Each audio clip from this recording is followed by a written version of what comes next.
ओम शांति 1/6/24 के प्रातः मुरली। ओम शांति। बाप दादा मधुबन। बाबा कहते मिठे बच्चे तुम्हें समस्ते आत्मिक दृष्टि रे परस्पर भाई भाई अट।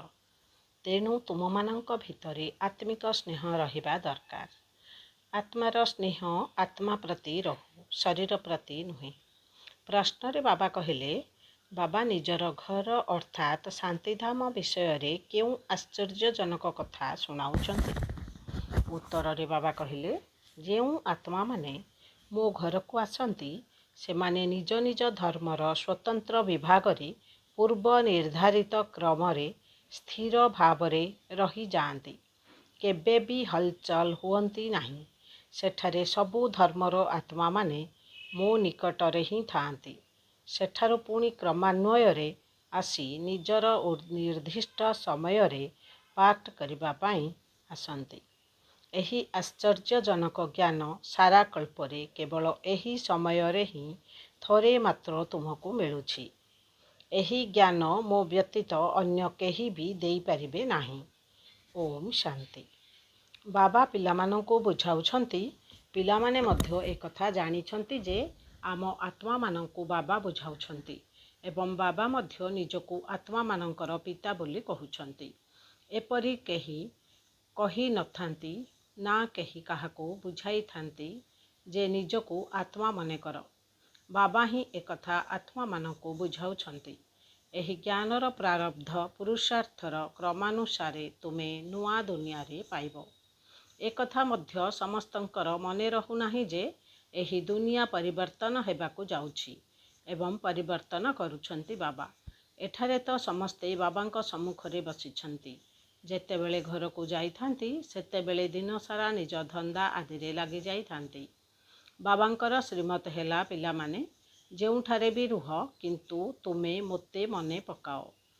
जेपरी कन्या जानी न थाए जे ताको केउ भली स्वामी मिलिबो, किंतु चित्र देखिले तार स्मृति रे रही जाई थाए।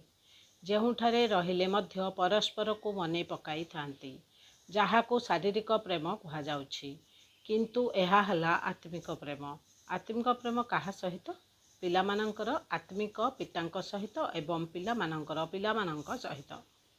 तुम मानंकर मध्य परस्पर मध्यरे बहुत स्नेह रहिबा उचित, अर्थात आत्मा मानंकर आत्मा मानंक सहित मध्य स्नेह रहिबा दरकार। एही शिक्षा मध्य वर्तमान तुम मानंको मिलुछि, किंतु दुनियार मनुष्य मानंको ए संबंध रे किछि भी जणा नाही। तुमे माने परस्पर भाई भाई, तेणु परस्पर मध्यरे बहुत स्नेह रहिबा दरकार। काहेकि ना तुमे माने एकमात्र बाबांकर संतान। एहाकु ही आत्मिक प्रेम बोली कहा जाउछि। ड्रामार निर्धार्य अनुसारे केवल पुरुषोत्तम संगम जुगरे ही आत्मिक पिता आसी आत्मिक संतान मानंको सम्मुखरे बुझाउछंती। पिलामाने मध्य जानिछंती जे बाबा एठाकू आसिछंती आम मानंको फूल सदृश पवित्र पतितरु पावन करी साथिरे नैजिबे। एपरि नुहे जे केही हातरे धरी नैजिबे। सबु आत्मा माने एभली उड़िबे जेपरि पंगपाळ आकाशरे उड़ंती। सेमानंकर मध्य गाइड रहिथांती। मुख्य गाइड सहित आउ केते जण सहयोगी मध्य थांती, जेउ माने कि आगरे रहिथांती। सेमानंकर पूरा संगठन जेतेबेले एकत्रित भावरे उड़ंती सेतेबेले बहुत शब्द होइथाए एवं सूर्यंकर किरण को मध्य ढांकी देइथांती, कारण सेमानंकर संख्या बहुत थाए। तुम आत्मा मानंकर मध्य एहा केते बड़ अगणित दल, तुमे एहार गणना केबे करि परिबो नाही। एठारे मध्य तुमे मनुष्य मानंकर गणना करि परिबो नाही। जदिओ जनसंख्या केते बाहर करुछंती, किंतु सठिक रूपे बाहर करि पारु नाहांती। केते आत्मा अछंती एहार हिसाब केबे बाहर करि परिबो नाही। केवल अनुमान करा जाउछि जे सत्य जुगरे एते मनुष्य हेबे ना, काहेकि ना सेही समय रे केवल भारत ही रहिबो। एबे तुम मानंक बुद्धि रे अछि जे आमे विश्वर मालिक हेउछु। आत्मा जेतेबेले शरीर सहित शरीर भितरे रहुछि ताकू जीवात्मा कहा जाउछि। आत्मा जेतेबेले शरीर भितरे रहुछि ताकू जीव आत्मा कहा जाउछि। तेणु उभय एकाठी सुख अथवा दुख भोग करुछंती। एही भली बहुत लोक भाबुछंती जे आत्मा ही परमात्मा अटंती। सी केबे दुख भोग करू नाहांती। ନିର୍ଲେପ ଅଟନ୍ତି। ବହୁତ ସନ୍ତାନ ଏହି କଥାରେ ଦ୍ୱନ୍ଦ୍ୱରେ ପଡ଼ୁଛନ୍ତି ଯେ ଆମେ ନିଜକୁ ତ ଆତ୍ମା ନିଶ୍ଚୟ କରିବୁ, କିନ୍ତୁ ବାବାଙ୍କଠୁ କେଉଁଠି ମନେ ପକାଇବୁ। ଆମେ ନିଜକୁ ତ ଆତ୍ମା ନିଶ୍ଚୟ କରିବୁ, କିନ୍ତୁ ବାବାଙ୍କୁ କେଉଁଠି ମନେ ପକାଇବୁ।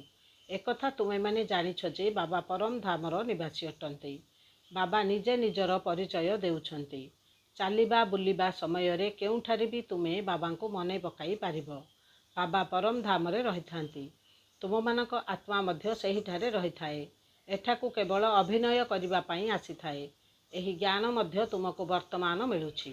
ଯେତେବେଳେ ତୁମେ ଦେବତା ହେବ, ସେତେବେଳେ ତୁମର ଏ କଥା ମନେ ରହିବ ନାହିଁ ଯେ ଅମୁକ ଅମୁକ ଧର୍ମର ଆତ୍ମାମାନେ ଉପରେ ଅଛନ୍ତି, ଉପରୁ ଆସି ଏଠାରେ ଶରୀର ଧାରଣ କରି ଅଭିନୟ କରୁଛନ୍ତି। ଏହି ଚିନ୍ତନ ସେଠାରେ ଚାଲିବ ନାହିଁ। ଆଗରୁ ଏକଥା ଜାଣିନଥିଲେ ଯେ ବାବା ମଧ୍ୟ ପରମ ଧାମରେ ରହିଥାନ୍ତି। ସେଠାରୁ ଏଠାକୁ ଆସି ଶରୀରରେ ପ୍ରବେଶ କରୁଛନ୍ତି। ତେବେ ସିଏ କେଉଁ ଶରୀରରେ ପ୍ରବେଶ କରୁଛନ୍ତି ତାଙ୍କର ଠିକଣା ବତାଉଛନ୍ତି। ତୁମେ ଯଦି ଲେଖିବ ଯେ ଶିବ ବାବା କ୍ୟାର ଅଫ୍ ପରମ ଧାମ, ତେବେ ପରମ ଧାମକୁ ତ ଚିଠି ଯାଇପାରିବ ନାହିଁ। ସେଥିପାଇଁ ଲେଖୁଛନ୍ତି ଶିବ ବାବା କ୍ୟାର ଅଫ୍ ବ୍ରହ୍ମା। ପୁଣି ତୁମେ ଏଠାକାର ଠିକଣା ଲେଖୁଛ କାହିଁକି ନା? ତୁମେ ଜାଣିଛ ବାବା ଏଠାକୁ ଆସି ଏହି ରଥରେ ପ୍ରବେଶ କରୁଛନ୍ତି। ଏମିତି ତ ସମସ୍ତ ଆତ୍ମାମାନେ ମଧ୍ୟ ପରମ ଧାମ ନିବାସୀ ଅଟନ୍ତି। ତୁମେ ସମସ୍ତେ ପରସ୍ପର ଭାଇ ଭାଇ ଅଟ। ସର୍ବଦା ଏହି କଥା ଭାବ ଯେ ଇଏ ଆତ୍ମା, ଏହାଙ୍କର ନାମ ଅମୁକ। ଆତ୍ମାକୁ ଦେଖି ମଧ୍ୟ ମନୁଷ୍ୟ ଦେହ ଅଭିମାନରେ ଆସିଯାଉଛନ୍ତି। ବାବା ଆସି ଆମକୁ ଦେହୀ ଅଭିମାନୀ କରୁଛନ୍ତି। ବାବା କହୁଛନ୍ତି ତୁମେ ନିଜକୁ ଆତ୍ମା ମନେ କର ଏବଂ ମୋତେ ମନେ ପକାଅ। ବାବା ଏବେ ବୁଝାଉଛନ୍ତି ଯେ ମୁଁ ଏଠାକୁ ଆସି ପିଲାମାନଙ୍କୁ ଜ୍ଞାନ ମଧ୍ୟ ଦେଉଛି। ମୁଁ ପୁରୁଣା କର୍ମେନ୍ଦ୍ରିୟର ଆଧାର ନେଇଛି, ଯେଉଁଥିରେ ମୁଖ ହିଁ ମୁଖ୍ୟ ଅଟେ। ଯଦିଓ ଆଖି ମଧ୍ୟ ଅଛି, କିନ୍ତୁ ମୁଖ ଦ୍ୱାରା ଜ୍ଞାନ ଅମୃତ ମିଳିଥାଏ। ସେଥିପାଇଁ ଗୌମୁଖ କହିଥାନ୍ତି, ଅର୍ଥାତ୍ ଏହା ମାତାଙ୍କର ମୁଖ ଅଟେ। ବଡ଼ ମାଙ୍କ ଦ୍ୱାରା ତୁମକୁ ପୋଷ୍ୟ କରୁଛନ୍ତି କିଏ? ଶିବ ବାବା। ସିଏ ଏଠାରେ ଅଛନ୍ତି ନା? ଏହି ସମସ୍ତ ଜ୍ଞାନ ବୁଦ୍ଧିରେ ରହିବା ଦରକାର ଯେ ମୁଁ ତୁମକୁ ପ୍ରଜାପିତା ବ୍ରହ୍ମାଙ୍କ ଦ୍ୱାରା ପୋଷ୍ୟ କରୁଛି, ତେଣୁ ଇଏ ମାତା ହୋଇଗଲେ। ଗାୟନ ରହିଛି, ତୁମେ ମାତା ପିତା, ଆମେ ତୁମର ବାଳକ। ତେଣୁ ଇଏ ହେଉଛନ୍ତି ସବୁ ଆତ୍ମାମାନଙ୍କର ପିତା। ତାଙ୍କୁ ମାତା ବୋଲି କୁହାଯିବ ନାହିଁ। ସିଏ ତ ପିତା ଅଟନ୍ତି। ବାବାଙ୍କଠାରୁ ବର୍ଷା ମିଳୁଛି, ପୁଣି ଆମର ମାତା ମଧ୍ୟ ଆବଶ୍ୟକ। ସିଏ ଏଠାକୁ ଆସୁଛନ୍ତି। ଏବେ ତୁମେ ଜାଣୁଛ ବାବା ଉପରେ ରହୁଛନ୍ତି। ଆମେ ଆତ୍ମାମାନେ ମଧ୍ୟ ଉପରେ ରହିଥାଉ। ପୁଣି ଏଠାକୁ ଅଭିନୟ କରିବା ପାଇଁ ଆସୁଛୁ। ଦୁନିଆର ମନୁଷ୍ୟମାନେ ଏକଥା କିଛି ବି ଜାଣିନାହାନ୍ତି। ସେମାନେ ତ ଗୋଡ଼ି ମାଟି ଚାରିଆଡ଼େ ଭଗବାନ ଅଛନ୍ତି ବୋଲି କହିଦେଉଛନ୍ତି। ତେବେ ତ ଅଗଣିତ ଭଗବାନ ହେଇଯିବେ। ଏହାକୁ ହିଁ ଘୋର ଅନ୍ଧକାର କୁହାଯାଉଛି। ଗାୟନ ମଧ୍ୟ ରହିଛି, ଜ୍ଞାନ ସୂର୍ଯ୍ୟ ପ୍ରକଟ ହେଲେ ଅଜ୍ଞାନ ଅନ୍ଧକାରର ବିନାଶ ହେଲା। ବର୍ତ୍ତମାନ ତୁମ ପାଖରେ ଜ୍ଞାନ ନାହିଁ। ବର୍ତ୍ତମାନ ତୁମ ପାଖରେ ଜ୍ଞାନ ଅଛି। ଏହା ହେଉଛି ରାବଣ ରାଜ୍ୟ। ଯେଉଁ କାରଣରୁ ଅନ୍ଧକାର ହୋଇଛି, ସେଠାରେ ତ ରାବଣ ରାଜ୍ୟ ରହିବ ନାହିଁ। ସେଥିପାଇଁ କୌଣସି ପ୍ରକାରର ବିକାର ରହିବ ନାହିଁ। ଦେହ ଅଭିମାନ ମଧ୍ୟ ରହିବ ନାହିଁ। ସେଠାରେ ସମସ୍ତେ ଆତ୍ମ ଅଭିମାନୀ ରହିଥାନ୍ତି। ଆତ୍ମାରେ ଜ୍ଞାନ ଥାଏ। ଏବେ ମୁଁ ଛୋଟ ପିଲା ଅଛି, ପୁଣି ଯବାନ ହେଉଛି। ଏବେ ଶରୀର ବୃଦ୍ଧ ହୋଇଗଲା। ଏବେ ଏହି ସହରକୁ ଛାଡ଼ି ଅନ୍ୟ ଏକ ଶରୀର ନେବାକୁ ହେବ। ସେଠାରେ ଏଭଳି କେହି କହିବ ନାହିଁ ଯେ ଅମୁକ ମରିଗଲା, ତାହା ତ ଅମର ଲୋକ ଅଟେ। ଖୁସି ଖୁସିରେ ଗୋଟିଏ ଶରୀର ଛାଡ଼ି ଅନ୍ୟ ଏକ ଶରୀର ନେଇଥାନ୍ତି। ଏବେ ଆୟୁଷ ଶେଷ ହେଲା, ଏହାକୁ ଛାଡ଼ି ନୂଆ ନେବାକୁ ହେବ। ସେଥିପାଇଁ ସନ୍ନ୍ୟାସୀମାନେ ସର୍ପର ଉଦାହରଣ ଦେଇଥାନ୍ତି। ବାସ୍ତବରେ ବାବାଙ୍କର ହିଁ ଉଦାହରଣ ଦିଆଯାଇଛି। ତାକୁ ପୁଣି ସନ୍ନ୍ୟାସୀମାନେ ଧାରଣ କରୁଛନ୍ତି। ସେଥିପାଇଁ ବାବା କହୁଛନ୍ତି, ମୁଁ ତୁମକୁ ଯେଉଁ ଜ୍ଞାନ ଦେଉଛି ତାହା ପ୍ରାୟ ଲୋପ ପାଇଯାଉଛି। ତେବେ ଶାସ୍ତ୍ର ପୁରାଣରେ ବାବାଙ୍କର ଜ୍ଞାନ ମଧ୍ୟ ରହିଛି ଏବଂ ମନ୍ଦିରରେ ଦେବତାମାନଙ୍କ ବୃତ୍ତି ମଧ୍ୟ ଅଛି, କିନ୍ତୁ ସେଥିରେ ଜ୍ଞାନର ମାତ୍ରା ଯେପରି ଅଟାରେ ଥିବା ଲୁଣ ପରିମାଣର ରହିଛି। ତେଣୁ ବାବା ବସି ଏହାର ଅର୍ଥକୁ ବୁଝାଉଛନ୍ତି, ଯେପରି ସର୍ପ ପୁରୁଣା କାତି ଛାଡ଼ି ନୂଆ ନେଇଥାଏ। ତା ପାଇଁ ଏଭଳି କୁହାଯିବ ନାହିଁ ଯେ ଯେପରି ଶରୀର ଛାଡ଼ି ଅନ୍ୟ ଏକ ଶରୀରରେ ପ୍ରବେଶ କରୁଛି। ନା, ଚମଡ଼ା ବଦଳାଇବାର ଉଦାହରଣ ଏକମାତ୍ର ସର୍ପର ରହିଛି। ଏହି ଚମଡ଼ା ଦେଖା ମଧ୍ୟ ଯାଇଥାଏ। ଯେପରି ବସ୍ତ୍ର ବଦଳା ଯାଇଥାଏ, ସେହିପରି ସର୍ପ କାଟି ତ୍ୟାଗ କରିଥାଏ, ପୁଣି ତାକୁ ଅନ୍ୟ ଏକ ମିଳିଯାଇଥାଏ। ସର୍ପ ତ ବଞ୍ଚି ରହିଥାଏ, ଏପରି ବି ନୁହେଁ ଯେ ଅମର ରହିଥାଏ। 2-3ଟି କାତି ପରିବର୍ତ୍ତନ କରି ପୁଣି ମରିଯାଇଥାଏ। ସତ୍ୟ ଯୁଗରେ ମଧ୍ୟ ତୁମେ ଠିକ୍ ସମୟରେ ଗୋଟିଏ ଶରୀର ଛାଡ଼ି ଆଉ ଗୋଟିଏ ନେବ। ଜାଣିବ ଯେ ଏବେ ଆମକୁ ଗର୍ଭକୁ ଯିବାକୁ ହେବ। ସେଠାରେ ତ ଯୋଗବଳର କଥା। ଯୋଗବଳ ଦ୍ୱାରା ତୁମେ ଜନ୍ମ ନେବ। ସେଥିପାଇଁ ଦେବତାମାନଙ୍କୁ ଅମର କୁହାଯାଉଛି। ଆତ୍ମା କହିବ, ଏବେ ମୁଁ ବୁଢ଼ା ହୋଇଗଲିଣି। ଏହି ଶରୀର ମୋର ପୁରୁଣା ହୋଇଗଲାଣି। ଏଠାରେ ସାକ୍ଷାତକାର ମଧ୍ୟ ହୋଇଥାଏ। ଏବେ ମୁଁ ଯାଇ ଛୋଟ ପିଲା ହୋଇ ଜନ୍ମ ନେବି। ତେଣୁ ସ୍ୱତଃ ଆତ୍ମା ଶରୀର ଛାଡ଼ି ଯାଇ ଛୋଟ ପିଲା ଶରୀରରେ ପ୍ରବେଶ କରିଥାଏ। ସେହି ଗର୍ଭକୁ ଜେଲ୍ ନୁହେଁ, ମହଲ କୁହାଯାଇଥାଏ। ସେଠାରେ କୌଣସି ପାପକର୍ମ ହୁଏ ନାହିଁ, ଯାହାର ଦଣ୍ଡ ଭୋଗ କରିବାକୁ ପଡ଼ିବ। ଗର୍ଭମହଲରେ ଆରାମରେ ରହିଥାନ୍ତି। ସେଠାରେ ଦୁଃଖର କୌଣସି କଥା ରହିବ ନାହିଁ। ନା କୌଣସି ଭିକାରୀ ଖାଦ୍ୟ ଖୁଆଇଥାନ୍ତି, ଯାହାଦ୍ୱାରା ରୋଗରେ ପଡ଼ନ୍ତି। ଏବେ ବାବା କହୁଛନ୍ତି, ସନ୍ତାନମାନେ ତୁମକୁ ନିର୍ବାଣ ଧାମକୁ ଯିବାକୁ ହେବ। ଏହି ଦୁନିଆ ପରିବର୍ତ୍ତନ ହେବ। ପୁରୁଣାରୁ ପୁଣି ନୂଆ ହେବ। ପ୍ରତ୍ୟେକ ଜିନିଷ ବଦଳିବ। ବୃକ୍ଷରୁ ବୀଜ ବାହାରିଥାଏ। ସତ୍ୟ ଯୁଗରେ ଯୋଗବଳ ଦ୍ୱାରା ଗୋଟିଏ ସନ୍ତାନ ଜନ୍ମ ହେବ। ଏଠାରେ ବିକାର ଦ୍ୱାରା 4-5ଟି ପିଲା ଜନ୍ମ କରୁଛନ୍ତି। ସତ୍ୟଯୁଗ ଏବଂ କଳିଯୁଗ ମଧ୍ୟରେ ବହୁତ ଅନ୍ତର ରହିଛି, ଯାହାକି ବାବା ବୁଝାଉଛନ୍ତି। ନୂଆ ଦୁନିଆ ପୁଣି ପୁରୁଣା କିପରି ହେଉଛି, ସେଠାରେ ଆତ୍ମା କିପରି 84 ଜନ୍ମ ନେଉଛି, ଏକଥା ମଧ୍ୟ ବୁଝାଯାଉଛି। ପ୍ରତ୍ୟେକ ଆତ୍ମା ନିଜ ନିଜର ଅଭିନୟ କରି ପୁଣି ସେଠାକୁ ଯିବେ। ସେଠାରେ ନିଜ ନିଜର ସ୍ଥାନରେ ଯାଇ ରହିବେ। ସ୍ଥାନ ପରିବର୍ତ୍ତନ ହୋଇପାରିବ ନାହିଁ। ନିଜ ନିଜର ଧର୍ମରେ ନିଜର ସ୍ଥାନରେ କ୍ରମାନୁସାରେ ଯାଇ ରହିବେ। ପୁଣି କ୍ରମାନୁସାରେ ତଳକୁ ଆସିବେ। ସେଥିପାଇଁ ବ୍ରହ୍ମଲୋକର ଛୋଟ ଛୋଟ ମଡେଲ ତିଆରି ରଖୁଛନ୍ତି। ସବୁ ଧର୍ମର ନିଜ ନିଜର ବିଭାଗ ରହିଛି। ଦେବୀ ଦେବତା ହେଉଛି ପ୍ରଥମ ଧର୍ମ। ତାପରେ ପୁଣି ଅନ୍ୟ ଧର୍ମମାନେ କ୍ରମାନୁସାରେ ଆସୁଛନ୍ତି। ସେଠାରେ ସମସ୍ତ ଧର୍ମର ଆତ୍ମାମାନେ କ୍ରମାନୁସାରେ ହିଁ ଯାଇ ରହିବେ। ତୁମେମାନେ ମଧ୍ୟ କ୍ରମାନୁସାରେ ପାସ୍ ହେଉଛ ଏବଂ ସେହି ନମ୍ବର ଆଧାରରେ ନିଜର ସ୍ଥାନ ନେଉଛ। ବାବାଙ୍କର ଏହି ପାଠପଢ଼ା କଳ୍ପରେ କେବଳ ଥରେ ମାତ୍ର ହେଉଛି। ତୁମ ଆତ୍ମାମାନଙ୍କର ବଂଶାବଳୀ କେତେ ଛୋଟ, ଯେପରି ତୁମର ଏଠାରେ କେତେ ବଡ଼ ବଂଶାବଳୀ ରହିଛି। ତୁମେମାନେ ଦିବ୍ୟ ଦୃଷ୍ଟି ଦ୍ୱାରା ଦେଖି ପୁଣି ଏଠାରେ ବସି ଚିତ୍ର ଆଦି ତିଆରି କରୁଛ। ଆତ୍ମା କେତେ ଛୋଟ, ଶରୀର କେତେ ବଡ଼। ସବୁ ଆତ୍ମାମାନେ ସେଠାରେ ଯାଇ ରହିବେ। ବହୁତ କମ୍ ସ୍ଥାନରେ ଖୁବ୍ ପାଖାପାଖି ହୋଇ ରହିବେ। ଏଠାରେ ମନୁଷ୍ୟମାନଙ୍କର କେତେ ବଡ଼ ବଂଶାବଳୀ ରହିଛି। ମନୁଷ୍ୟମାନଙ୍କୁ ତ ସ୍ଥାନ ଦରକାର। ଚାଲିବା, ବୁଲିବା, ଖେଳିବା, ପଢ଼ିବା, ଚାକିରି କରିବା, ସବୁ କିଛି କରିବା ପାଇଁ ସ୍ଥାନ ଦରକାର। ନିରାକାରୀ ଦୁନିଆରେ ଆତ୍ମାମାନଙ୍କର ସ୍ଥାନ ବହୁତ ଛୋଟ ହେବ। ସେଥିପାଇଁ ଏହା ଚିତ୍ରରେ ମଧ୍ୟ ଦେଖାଇଛନ୍ତି। ଏହା ପୂର୍ବ ପ୍ରସ୍ତୁତ ନାଟକ। ପୁଣି ଶରୀର ଛାଡ଼ି ସେଠାକୁ ଯିବାକୁ ହେବ। ତୁମମାନଙ୍କ ବୁଦ୍ଧିରେ ଅଛି ଯେ ଆମେ ସେଠାରେ କିପରି ରହୁଛୁ, ପୁଣି ଅନ୍ୟ ଧର୍ମର ଆତ୍ମାମାନେ କିପରି ରହୁଛନ୍ତି, ପୁଣି କିପରି କ୍ରମାନୁସାରେ ଅଲଗା ଅଲଗା ହେଉଛନ୍ତି। ଏସବୁ କଥା ତୁମକୁ କଳ୍ପ କଳ୍ପ ଏକମାତ୍ର ବାବା ହିଁ ଆସି ଶୁଣାଉଛନ୍ତି। ବାକି ସବୁ ହେଉଛି ଲୌକିକ ପାଠପଢ଼ା, ଯାହାକୁ ଆତ୍ମିକ ପାଠ ବୋଲି କୁହାଯାଇପାରିବ ନାହିଁ। ଏବେ ତୁମେ ଜାଣୁଛ ଯେ ଆମେ ଆତ୍ମା। ଆଇ ଅର୍ଥାତ୍ ଆତ୍ମା, ମାଇ ଅର୍ଥାତ୍ ଏହା ମୋର ଶରୀର। ମନୁଷ୍ୟମାନେ ଏହି କଥାକୁ ଜାଣିନାହାନ୍ତି। ସେମାନଙ୍କର ତ ସର୍ବଦା ଦୈହିକ ସମ୍ବନ୍ଧ ରହିଥାଏ। ସତ୍ୟ ଯୁଗରେ ମଧ୍ୟ ଦୈହିକ ସମ୍ବନ୍ଧ ହେବ, କିନ୍ତୁ ସେଠାରେ ତୁମେ ଆତ୍ମ ଅଭିମାନୀ ରହିବ। ତୁମେମାନେ ଜାଣିବ ଯେ ଏହା ମୋର ଆତ୍ମା। ମୋର ଶରୀର ଏବେ ବୃଦ୍ଧ ହେଲା। ସେଥିପାଇଁ ଆମେ ଆତ୍ମା ଗୋଟିଏ ଶରୀର ଛାଡ଼ି ଆଉ ଗୋଟିଏ ନେଉଛୁ। ଏଥିରେ ଦ୍ୱନ୍ଦ୍ୱର କୌଣସି କଥା ନାହିଁ। ତୁମମାନଙ୍କୁ ବାବାଙ୍କଠାରୁ ରାଜତ୍ୱ ନେବାକୁ ହେବ। ତେବେ ନିଶ୍ଚିତ ଭାବରେ ଇଏ ଅବିନାଶୀ ପିତା ଅଟନ୍ତି ନା। ମନୁଷ୍ୟମାନେ ଯେତେବେଳେ ପର୍ଯ୍ୟନ୍ତ ଜ୍ଞାନକୁ ସମ୍ପୂର୍ଣ୍ଣ ରୂପେ ନ ବୁଝିଛନ୍ତି, ସେତେବେଳେ ପର୍ଯ୍ୟନ୍ତ ଅନେକ ପ୍ରଶ୍ନ ପଚାରିଥାନ୍ତି। ଏହି ଜ୍ଞାନ ତୁମ ବ୍ରାହ୍ମଣମାନଙ୍କ ପାଇଁ ଉଦ୍ଦିଷ୍ଟ। ବାସ୍ତବରେ ତୁମ ବ୍ରାହ୍ମଣମାନଙ୍କର ମନ୍ଦିର ମଧ୍ୟ ଆଜମେରରେ ଅଛି।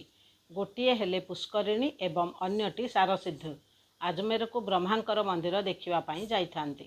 ସେଠାରେ ବ୍ରହ୍ମା ବସିଛନ୍ତି। ତାଙ୍କର ଦାଢ଼ି ଆଦି ଥିବାର ଦେଖାଇଛନ୍ତି। ତାଙ୍କୁ ମନୁଷ୍ୟ ରୂପରେ ଦେଖାଇଛନ୍ତି। ତୁମେ ବ୍ରାହ୍ମଣ ମଧ୍ୟ ମନୁଷ୍ୟ ରୂପରେ ଅଛ। ବ୍ରାହ୍ମଣଙ୍କୁ ଦେବତା କୁହାଯିବ ନାହିଁ। ତୁମେ ମାନେ ହିଁ ସଚ୍ଚା ସଚ୍ଚା ବ୍ରାହ୍ମଣ, ବ୍ରହ୍ମାଙ୍କର ସନ୍ତାନ ଅଟ। ସେମାନେ କୌଣସି ବ୍ରହ୍ମାଙ୍କର ସନ୍ତାନ ନୁହନ୍ତି। ଯେଉଁମାନେ ପଛରେ ଆସୁଛନ୍ତି ସେମାନେ ଏହି କଥାକୁ ଜାଣିପାରିବେ ନାହିଁ। ଏହା ତୁମର ବିରାଟ ରୂପ ଅଟେ। ଏକଥା ବୁଦ୍ଧିରେ ମନେ ରହିବା ଦରକାର। ଏହି ଜ୍ଞାନକୁ ତୁମେମାନେ କାହାକୁ ହେଲେ ବି ଭଲ ଭାବରେ ବୁଝାଇ ପାରିବ। ଆମେ ଆତ୍ମା, ବାବାଙ୍କର ସନ୍ତାନ, ଏହାକୁ ଯଥାର୍ଥ ରୀତି ବୁଝିବା ଦରକାର ଏବଂ ନିଶ୍ଚୟ ପକ୍କା ପକ୍କା ରହିବା ଦରକାର। ଏହା ତ ଯଥାର୍ଥ କଥା ଅଟେ। ସବୁ ଆତ୍ମାମାନଙ୍କର ପିତା ଏକମାତ୍ର ପରମାତ୍ମା ଅଟନ୍ତି, ଯାହାଙ୍କୁ ସମସ୍ତେ ତାଙ୍କୁ ମନେ ପକାଉଛନ୍ତି। ହେ ଭଗବାନ ବୋଲି ମନୁଷ୍ୟମାନଙ୍କ ମୁଖରୁ ନିଶ୍ଚିତ ଭାବରେ ବାହାରିଥାଏ, କିନ୍ତୁ ପରମାତ୍ମା କିଏ ଏକଥା କେହି ବି ଜାଣିନାହାନ୍ତି। ଯେ ପର୍ଯ୍ୟନ୍ତ ବାବା ଆସି ବୁଝାଇଛନ୍ତି। ବାବା ବୁଝାଉଛନ୍ତି ଲକ୍ଷ୍ମୀ ନାରାୟଣ ବିଶ୍ୱର ମାଲିକ ଥିଲେ, କିନ୍ତୁ ଏମାନେ ମଧ୍ୟ ଜାଣିନଥିଲେ। ତେବେ ଋଷି ମୁନିମାନେ ପୁଣି କିପରି ଜାଣିବେ? ଏବେ ତୁମମାନେ ବାବାଙ୍କ ଦ୍ୱାରା ସବୁ କିଛି ଜାଣୁଛ। ତୁମେମାନେ ଆସ୍ତିକ ଅଟ, କାହିଁକି ନା ତୁମେ ରଚୟିତା ଏବଂ ରଚନାର ଆଦି ମଧ୍ୟ ଅନ୍ତକୁ ଜାଣିଛ। କେହି ଭଲ ଭାବରେ ଜାଣିଛନ୍ତି, କେହି ପୁଣି କମ୍ ଜାଣିଛନ୍ତି। ବାବା ସମ୍ମୁଖରେ ଆସି ପାଠ ପଢ଼ାଉଛନ୍ତି, ପୁଣି କେହି ଭଲ ଭାବରେ ଧାରଣ କରୁଛନ୍ତି, କେହି କମ୍ ଧାରଣ କରୁଛନ୍ତି। ଏହି ପାଠପଢ଼ା ବିଲକୁଲ ସାଧାରଣ ଏବଂ ବହୁତ ବଡ଼ ମଧ୍ୟ ଅଟେ। ବାବାଙ୍କ ପାଖରେ ଏତେ ଜ୍ଞାନ ଅଛି ଯେ ସାଗରକୁ କାଳି କଲେ ମଧ୍ୟ ଏହାର ଅନ୍ତ ପାଇପାରିବ ନାହିଁ। ବାବା ତୁମକୁ ସହଜ କରି ବୁଝାଉଛନ୍ତି, ତେଣୁ ତୁମକୁ ବାବାଙ୍କୁ ଜାଣି ସ୍ୱଦର୍ଶନ ଚକ୍ରଧାରୀ ହେବାକୁ ପଡ଼ିବ। ବାସ୍, ମିଠା ମିଠା ଶିକିଲଧେ ସନ୍ତାନମାନଙ୍କ ପ୍ରତି ମାତା ପିତା ବାପଦାଦାଙ୍କର ମଧୁର ସ୍ନେହ ସମ୍ପନ୍ନ ଶୁଭେଚ୍ଛା ଏବଂ ସୁପ୍ରଭାତ। ଆତ୍ମିକ ପିତାଙ୍କର ଆତ୍ମିକ ସନ୍ତାନମାନଙ୍କୁ ନମସ୍ତେ। ଆତ୍ମିକ ସନ୍ତାନମାନଙ୍କର ଆତ୍ମିକ ପିତାମାତାଙ୍କୁ ବି ନମସ୍ତେ ନମସ୍ତେ ନମସ୍ତେ। ଧାରଣା ପାଇଁ ମୁଖ୍ୟ ସାର। ପ୍ରଥମ ପଏଣ୍ଟରେ ବାବା କହୁଛନ୍ତି, ସଦା ସର୍ବଦା ବାବାଙ୍କର ସ୍ମୃତିକୁ ସହଜରେ ସ୍ଥାୟୀ ଭାବରେ ରଖିବା ପାଇଁ ଚାଲିବା ବୁଲିବା ସମୟରେ ଏହି କଥା ଚିନ୍ତନ କର ଯେ ମୁଁ ପରମ ଧାମ ନିବାସୀ ଆତ୍ମା ଏଠାକୁ ଅଭିନୟ କରିବା ପାଇଁ ଆସିଛି।